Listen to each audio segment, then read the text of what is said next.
Hi hello ನಮಸ್ತೆ friends. ಪಶ್ಚಿಮ ಬಂಗಾಳದಲ್ಲಿ ಸರ್ಕಾರ ಬದಲಾಗಿ 1 ತಿಂಗಳು ಕಳೆದಿದೆ. ಮೊದಲ ಬಾರಿಗೆ ಬಿಜೆಪಿ ಅಧಿಕಾರ ಹಿಡಿದಿರೋದು ಕಮಲ ಪಾಳಯಕ್ಕೆ ಹೊಸ ಜೋಶ್ ಕೊಟ್ಟಿದ್ರೆ ಸಿಎಂ ಸುವೇಂದು ಅಧಿಕಾರಿ ಜನರಿಗೆ ನೀಡಿರೋ ಭರವಸೆಗಳನ್ನ ಈಡೇರಿಸೋ ಕಡೆ ಚಿತ್ತ ನೆಟ್ಟಿದ್ದಾರೆ. ಆದರೆ ಕಳೆದ 1 ವಾರದಿಂದ ಬಿಜೆಪಿಗಿಂತ ಹೆಚ್ಚಾಗಿ ಪರಾಭವಗೊಂಡಿರೋ ಟಿಎಂಸಿ ಸದ್ದು ಜೋರಾಗಿದೆ. ಕಾರಣ ಆಂತರಿಕ ಸಮಸ್ಯೆಗಳು. ಪಕ್ಷ ಇಬ್ಬಾಗ ಆಗುತ್ತಾ? ಮಮತಾ ಬ್ಯಾನರ್ಜಿಯ ಮುಂದಿನ ರಾಜಕೀಯದ ಕತೆ ಏನು? ರೆಬೆಲ್ಗಳು ಯಾವ ನಿಲುವನ್ನು ತಳೆಯಬಹುದು? ಈ ರೀತಿ ಚರ್ಚೆಗಳು ಮುಂದುವರೆದಿವೆ. ಆದರೆ ಈಗ ಸಡನ್ ಆಗಿ ಒಂದು ಅನಾಲಿಸಿಸ್ ಎಲ್ಲರ ಊಹೆಯನ್ನ ತಲೆ ಕೆಳಗು ಮಾಡ್ತಾ ಇದೆ. ಅದೇನಂದ್ರೆ, ಬಂಗಾಳದಲ್ಲಿ ಟಿಎಂಸಿ ಇದ್ರೆ ಮಾತ್ರ ಬಿಜೆಪಿ ಸೇಫ್ ಅನ್ನೋದು. ಇದನ್ನ ಕೇಳಿದ್ರೆ ಎಂಥವರಿಗಾದ್ರೂ ಕನ್ಫ್ಯೂಸ್ ಆಗೇ ಆಗುತ್ತೆ. ಯಾಕಂದ್ರೆ ಬಿಜೆಪಿ ಈಗ ಅಧಿಕಾರ ಹಿಡಿಯೋದರ ಹಿಂದೆ ಸುಮಾರು 10 ವರ್ಷಗಳ ಶ್ರಮ ಇದೆ. ಇಷ್ಟು ಕಷ್ಟಪಟ್ಟು ದೀದಿಯನ್ನ ಸೋಲಿಸಿ ಗದ್ದುಗೆ ಹಿಡಿದಿರುವಾಗ ಇಂಥ ಮಾತು ಯಾಕೆ ಅನ್ನೋದರ ಹಿಂದೆ ಒಂದು ಇಂಟ್ರೆಸ್ಟಿಂಗ್ ವಿಷಯ ಇದೆ. ಇದೆಲ್ಲದರ ಡೀಟೇಲ್ಸ್ ಕೊಡ್ತೀನಿ. ನೀವು ಮಿನಿಟ್ ಮೇಡ್ ಚಾನಲ್ ಅನ್ನ ಫಾಲೋ ಮಾಡಿ ಸಬ್ಸ್ಕ್ರೈಬ್ ಮಾಡ್ಕೊಳ್ಳಿ. ಭಾರತದ ರಾಜಕೀಯವನ್ನ ಅರ್ಥ ಮಾಡ್ಕೊಳ್ಳೋದು ಸುಲಭ ಇಲ್ಲ.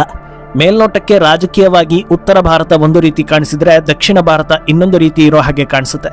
ಆದರೆ ಡೀಟೇಲ್ ಆಗಿ ನೋಡ್ತಾ ಹೋದ್ರೆ ಉತ್ತರದಿಂದ ದಕ್ಷಿಣದ ತನಕ ಯಾವ ರಾಜ್ಯದ ರಾಜಕೀಯಕ್ಕೂ ಸಾಮ್ಯತೆ ಇಲ್ಲ. ಒಂದೊಂದು ರಾಜ್ಯದಲ್ಲೂ ಒಂದೊಂದು ರೀತಿಯ ಚಿತ್ರಣ ಇದೆ ಅನ್ನೋದು ಗೊತ್ತಾಗುತ್ತೆ. ಆದರೂ ಉತ್ತರದಲ್ಲಿ ಪ್ರಾಬಲ್ಯ ಮೆರೆದಿರೋ ಬಿಜೆಪಿ ಈ ಬಾರಿ ಬಂಗಾಳವನ್ನ ತೆಕ್ಕೆಗೆ ಹಾಕಿಕೊಂಡಿದೆ. ಅತ್ಯಂತ ಪ್ರಭಾವಿ ಎನಿಸಿಕೊಂಡಿದ್ದ ಟಿಎಂಸಿಯನ್ನ ಕೇವಲ ಸೋಲಿಸಿದ್ದು ಮಾತ್ರವಲ್ಲದೆ 208 ಸೀಟ್ ಪಡೆದಿದ್ದರಿಂದ ಇನ್ನು ಮುಂದೆ ಬಂಗಾಳ ಬಿಜೆಪಿಯ ಭದ್ರಕೋಟೆ ಆಗ್ಬೋದು ಅನ್ನೋ ರೀತಿ ಆಲೋಚನೆ ಹಲವರಲ್ಲಿದೆ. ಅದಕ್ಕೆ ತಕ್ಕಂತೆ ಈಗ ಹೀನಾಯ ಸೋಲು ಟಿಎಂಸಿಯ ಆಂತರಿಕ ಸಮಸ್ಯೆಯನ್ನ ತಾರಕಕ್ಕೇರಿಸ್ತಾ ಇದೆ.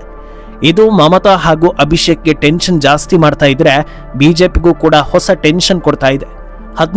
15 ವರ್ಷ ಬಂಗಾಳವನ್ನ ಹಾಗೂ ಬಿಜೆಪಿಯನ್ನ ಬಿಟ್ಟು ಬಿಡದೆ ಕಾಡಿದ ಟಿಎಂಸಿ ಹೋಳಾಗ್ತಾ ಇರೋದನ್ನ ನೋಡಿ ಬಿಜೆಪಿಗೆ ಖುಷಿ ಆಗ್ಬೇಕು. ಆದರೆ ಟೆನ್ಷನ್ ಯಾಕೆ ಅಂತ ನೋಡಿದ್ರೆ ಈಗ ಬಂದಿರೋದು ಇಬ್ಬರ ಜಗಳದಿಂದ ಮೂರನೆಯವರಿಗೆ ಲಾಭ ಆಗೋ ಸಿಚುವೇಶನ್. ಹೌದು, ಟಿಎಂಸಿ ನೆಲಸಮ ಆಯಿತು ಅಂದ್ರೆ ಅದು ಬಂಗಾಳದಲ್ಲಿ ಪಾತಾಳ ಸೇರಿರುವ ಕಮ್ಯುನಿಸ್ಟ್ ಪಕ್ಷ ಮತ್ತೆ ಚಿಗುರೋದಕ್ಕೆ ದಾರಿ ಮಾಡಿಕೊಡುತ್ತೆ ಅನ್ನೋದು.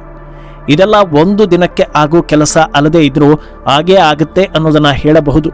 ಆಲ್ರೆಡಿ ಇದು ಶುರುವಾಗಿದೆ ಅನ್ನೋದು ಬಿಜೆಪಿಗೆ ಟೆನ್ಷನ್ ತರಿಸ್ತಾ ಇದೆ.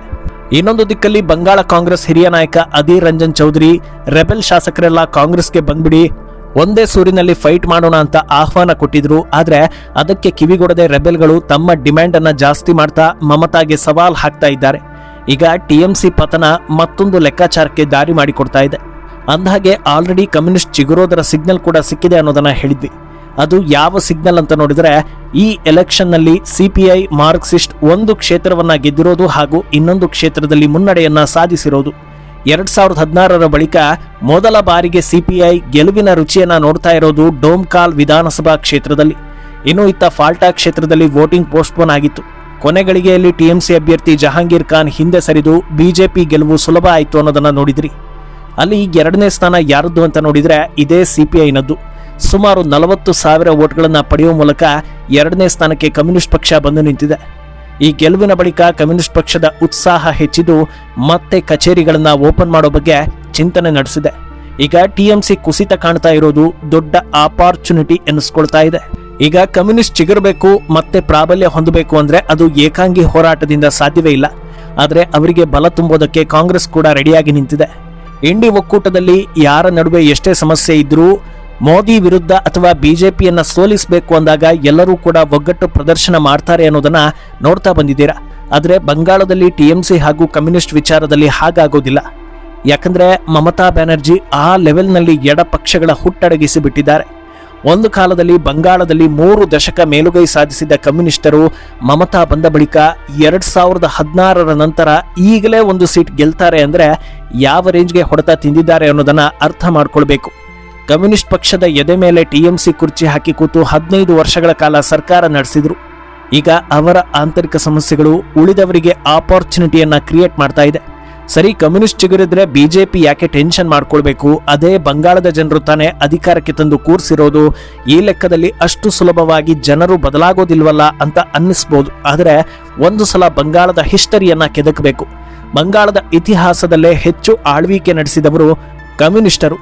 ಜ್ಯೋತಿ ಬಸು, ಬುದ್ಧದೇವ್ ಭಟ್ಟಾಚಾರ್ಯರಂತ ಸುದೀರ್ಘ ಆಳ್ವಿಕೆ ನಡೆಸಿದವರು ಅದೇ ಪಕ್ಷದವರು. 34 ವರ್ಷ ಒಂದೇ ಪಕ್ಷ ಇತ್ತು ಅಂದ್ರೆ ಒಂದೇ ಸಿದ್ಧಾಂತವನ್ನ ಜನರು ಬೆಂಬಲಿಸಿಕೊಂಡು ಬಂದ್ರು ಅನ್ನೋದು ಕ್ಲಿಯರ್ ಆಗುತ್ತೆ. ಅಲ್ಲಿಗೆ ಬಂಗಾಳದ ಜನರು ದಶಕಗಳ ಕಾಲ ಎಡ ಸಿದ್ಧಾಂತಕ್ಕೆ ಒಗ್ಗಿ ಹೋಗಿದ್ರು. ಆಮೇಲೆ 2011ರಲ್ಲಿ ದೊಡ್ಡ ಹೋರಾಟ ನಡೆದು ಅದರ ಫಲವಾಗಿ ಮಮತಾರ ತೃಣಮೂಲ ಕಾಂಗ್ರೆಸ್ ಸರ್ಕಾರ ಅಧಿಕಾರಕ್ಕೆ ಬಂತು ಅನ್ನೋದನ್ನ ನೋಡಿದ್ದೀರಿ. ಆಗ ಮಮತಾರನ್ನ ಬೆಂಬಲಿಸಿದ್ದು ಬೇರ್ಯಾರು ಅಲ್ಲ, ಮುಂಚೆ ಯಾರೆಲ್ಲ ಎಡಪಕ್ಷವನ್ನ ಬೆಂಬಲಿಸ್ತಾ ಬಂದಿದ್ರೋ ಅವರೇ. ಈಗ ಬಿಜೆಪಿಯನ್ನ ಬೆಂಬಲಿಸ್ತಾ ಇರೋದು 2011ರ ಹೊತ್ತಲ್ಲಿ ಯಾರು ಮಮತಾರನ್ನ ಗಟ್ಟಿಯಾಗಿ ಬೆಂಬಲಿಸಿದ್ರೋ ಅವರೇ. ಆದ್ರಿಂದ ಎಡಪಕ್ಷಗಳಿಗೆ ದಾರಿ ಮಾಡಿಕೊಟ್ಟಿರೋದು ಹೈಲೈಟ್ ಆಗ್ತಾ ಇದೆ. ಅಂತ ಗೂಂಡಾಗಿರಿ ಮಾಡಿದ್ದ ಮಮತಾರನ್ನೇ ಮಣಿಸಿರುವಾಗ ಕಮ್ಯುನಿಸ್ಟ್ ಪಕ್ಷ ಒಂದು ಲೆಕ್ಕಾನ ಅನ್ನೋ ಪ್ರಶ್ನೆ ಬರ್ಬೋದು. ಆದರೆ TMCಗೂ ಕಮ್ಯುನಿಸ್ಟ್ ಪಕ್ಷಕ್ಕೂ ಒಂದು ವ್ಯತ್ಯಾಸ ಇದೆ. ಅದು ಸೈದ್ಧಾಂತಿಕ ಹೋರಾಟ ಅನ್ನೋದು. ಮಮತಾಗೆ ನಿರ್ದಿಷ್ಟ ಸಿದ್ಧಾಂತ ಇರಲಿಲ್ಲ. ಆರಂಭ ಕಾಲದಲ್ಲಿ ಬಿಜೆಪಿಗೂ ಕೂಡ ಬೆಂಬಲ ಕೊಟ್ಟವರೇ. ಅವರ ಪಕ್ಷದ ಧ್ಯೇಯ ಅಧಿಕಾರದಲ್ಲಿ ಇರಬೇಕು, ಲೂಟಿ ಮಾಡಬೇಕು, ಜನರನ್ನ ಹದ್ದು ಬಸ್ತಲ್ಲಿ ಇಟ್ಕೊಂಡಿರಬೇಕು, ಬಂಗಾಳದಲ್ಲಿ ನಮ್ಮನ್ನ ಬಿಟ್ರೆ ಮತ್ಯಾರು ಇರಬಾರದು ಅನ್ನೋ ರೀತಿಯ ಹಠ ಹಾಗೂ ದುರಾಸೆ ಅಂತ ಹೇಳ್ತಾರೆ. ಅದಕ್ಕಾಗಿ ಯಾವ ಕೆಲಸ ಮಾಡೋದಕ್ಕೂ ಬೇಕಾದರೂ ಸಿದ್ಧರಿದ್ರು ಅನ್ನೋದು ಜನರ ಮಾತು. ಆದರೆ ಕಮ್ಯುನಿಸ್ಟ್ ಅನ್ನೋದು ಒಂದು ಐಡಿಯಾಲಜಿ.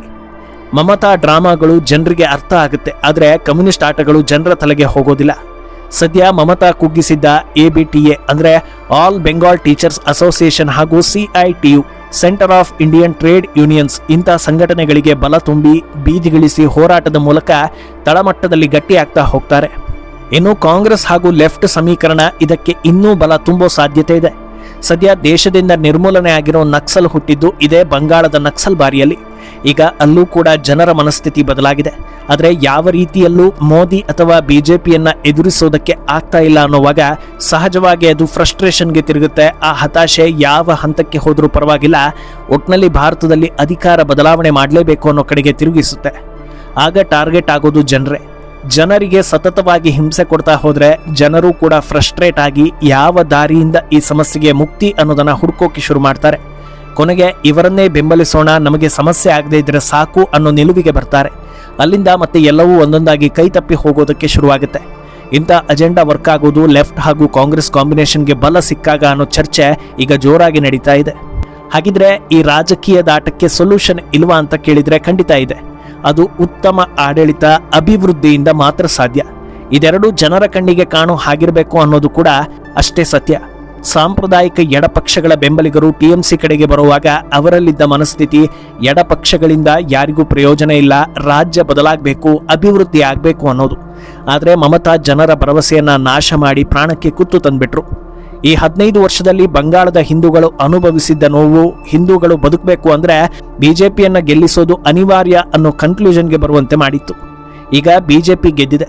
ಇನ್ನು ಮುಂದೆ ಜನಾಂಗೀಯ ಘರ್ಷಣೆ ಆಗದಂತೆ ಅಲ್ಲಿನ ಜನರಿಗೆ ರಕ್ಷಣೆ ನೀಡುವಂತೆ, ಅಲ್ಲದೆ ಹೇಗಿದ್ದ ಬಂಗಾಳ ಹೇಗಾಯ್ತು ಅಂತ ಜನರಿಗೂ ಅನ್ನಿಸೋ ಹಾಗೆ ಅಭಿವೃದ್ಧಿ ಕೆಲಸಗಳು ನಡೆದರೆ ಮಾತ್ರ ಮತದಾರರು ಬಿಜೆಪಿ ಜೊತೆಗೆ ದೀರ್ಘಕಾಲ ಉಳಿದುಕೊಳ್ತಾರೆ. ಇದೇ ಕಾರಣಕ್ಕೆ TMC ನಾಶ ಆಗಬಾರದು ಅನ್ನೋದು ಬಿಜೆಪಿಯ ಆಲೋಚನೆ. ಅರೆ, ಅಭಿವೃದ್ಧಿ ಮಾತಾಡೋ ಹೊತ್ತಲ್ಲಿ ಮತ್ತೆ TMC ಟಾಪಿಕ್ ಯಾಕೆ ಬಂತು ಅಂತ ಅನ್ನಿಸ್ಬೋದು. TMC ಜೀವಂತವಾಗಿ ಇದ್ರೆ ಅವರಿಂದ ಕೆಲಸ ಕಾರ್ಯಗಳಿಗೆ ಅಡೆತಡೆ ಆಗೋದಿಲ್ಲ. ಬದಲಾಗಿ ಒಂದಷ್ಟು ಹೈಡ್ರಾಮಾ, ಗಲಭೆ ಯತ್ನ ಇಂಥದ್ದನ್ನ ಮಾತ್ರ ಮಾಡ್ಕೊಂಡಿರ್ತಾರೆ. ಆದರೆ ಎಡಪಕ್ಷಗಳಿಂದ ಅಭಿವೃದ್ಧಿ ಕಾರ್ಯಗಳಿಗೆ ಸೈದ್ಧಾಂತಿಕ ಅಡೆತಡೆ ಬಂತು ಅಂದ್ರೆ ಅದನ್ನ ಜನರಿಗೆ ಕನ್ವೆ ಮಾಡೋದಕ್ಕೆ ಆಗದೆ ಸಮಸ್ಯೆ ಶುರುವಾಗಬಹುದು. ಸದ್ಯ TMC ಒಳಗೆ ನಾನಾ ರೀತಿಯ ಒಪ್ಪಂದ ಆಗ್ತಾ ಇದ್ದು ಪಕ್ಷವನ್ನ ಉಳಿಸಿಕೊಳ್ಳೋ ಪ್ರಯತ್ನಗಳು ಆಗ್ತಾ ಇದೆ. ಆದ್ರಿಂದ ಬಂಗಾಳದ ಪಾಲಿಟಿಕ್ಸ್ ಕ್ಷಣ ಕ್ಷಣಕ್ಕೂ ರೋಚಕ ತಿರುವನ್ನ ಪಡಿತಾ ಇದೆ. ಈ ಸ್ಟೋರಿ ಬಗ್ಗೆ ನಿಮ್ಮ ಅನಿಸಿಕೆಯನ್ನ ಕಮೆಂಟ್ ಮಾಡಿ.